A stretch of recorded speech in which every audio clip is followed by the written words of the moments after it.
Assalamualaikum warahmatullahi wabarakatuh. Baiklah, hari ini kita akan belajar mengenai tafsiran surah An-Nur ayat 30 dan 31. Baiklah, mari kita mulakan.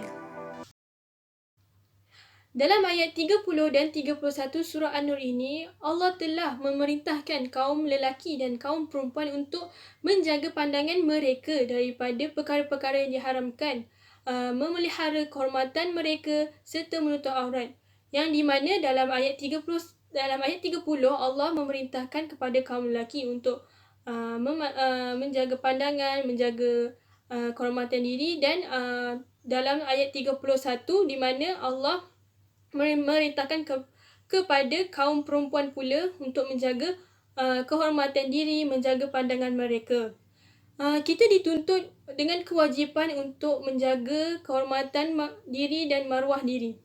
Dalam ayat 30 dan 31 ini, Allah telah menjelaskan hukum-hukum penjagaan maruah diri dan kehormatan diri. Antaranya ialah yang pertama, tidak memandang kepada perkara-perkara yang diharamkan. Yang kedua, memelihara kehormatan diri. Dan yang ketiga, menutup aurat. Baiklah, kita masuk satu persatu. Yang pertama, tidak memandang perkara yang diharamkan. Allah telah mengurniakan mata untuk kita untuk melihat ayat-ayat Al-Quran dan tanda-tanda kebesarannya. Allah perintahkan kita untuk memelihara pandangan kita daripada perkara yang haram, kerana perkara tersebut akan merosakkan hati kita. Dalam sebuah hadis, Rasulullah SAW melarang untuk kita duduk di tepi jalan. Sekiranya kita perlu juga untuk duduk di tepi jalan, kita kenalah jaga adab-adab kita. Seperti beri salam, tak menyakitkan orang, lepas tu menjaga pandangan, menyuruh kepada perkara makruf dan mencegah kepada perkara yang mungkar. Yang kedua, menjaga kehormatan diri. Allah perintahkan kita untuk menjaga kehormatan diri daripada mencari kepuasan seks secara haram seperti berzina, sumbang haram dan sebagainya. Berzina ni bukan je kita dapat dosa dekat akhirat, dapat azab dekat akhirat. Malah kita ni akan terjatuh ke lembah kehinaan di dunia, iaitu seperti kita akan mendapat penyakit AIDS. Auzubillah. Baiklah, yang ketiga, menutup aurat. Allah telah menetapkan batas-batas aurat lelaki dan perempuan. Aurat lelaki dan perempuan ni dia berbeza kerana mereka berbeza dari sudut tubuh badan dan naluri. Baiklah, bagi aurat perempuan sesama perempuan, Islam dan lelaki mahram adalah dari pusat hingga ke lutut. Manakala aurat perempuan sesama perempuan bukan Islam dan lelaki bukan mahram adalah seluruh tubuh kecuali muka dan tapak tangan. Dan akhir sekali, aurat lelaki yang wajib ditutup dalam semua keadaan kecuali apabila dia bersama isteri adalah dari pusat hingga ke lutut. Baiklah, seterusnya dalam ayat 31 surah An-Nur, selain daripada Allah memerintahkan kepada kaum wanita untuk menjaga pandangan mereka, memelihara maruah mereka dan menutup aurat, Allah juga telah menyatakan batas untuk golongan yang dikecualikan dan golongan yang boleh diperlihatkan perhiasan wanita. Siapakah mereka?